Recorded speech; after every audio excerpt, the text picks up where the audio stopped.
Di tengah meningkatnya ketegangan di Timur Tengah, Iran justru semakin menunjukkan kekuatannya. Negara tersebut menggelar latihan militer bersama Angkatan Laut Rusia dan Oman. Dikutip dari Al Arabiya, latihan bernama IMEX 2024 ini digelar pada Sabtu 19 Oktober 2024 di Samudra Hindia. Selain diikuti negara sahabat, IMEX 2024 juga disaksikan oleh 9 negara lainnya. Tujuan dari latihan ini untuk meningkatkan keamanan kolektif di kawasan serta memperluas kerjasama multilateral. Selain itu juga untuk menunjukkan kemampuan dalam menjaga perdamaian, persahabatan, dan keamanan maritim. Pasukan dari Iran, Rusia, dan Oman akan berlatih untuk memastikan keamanan kapal-kapal dagang yang melewati perairan internasional. Media Iran tidak mengungkap sampai kapan latihan ini akan berlangsung.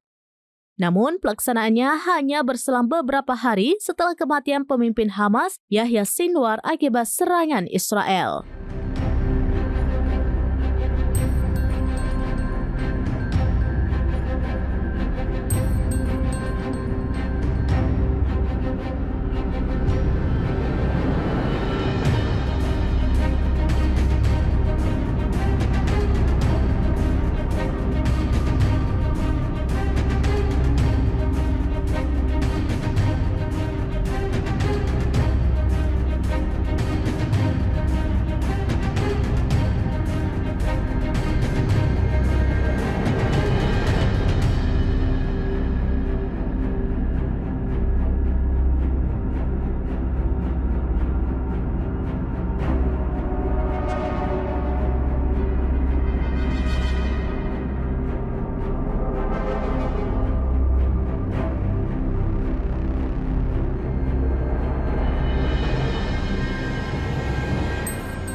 Download Tribun X sekarang, menghadirkan lokal menjadi Indonesia.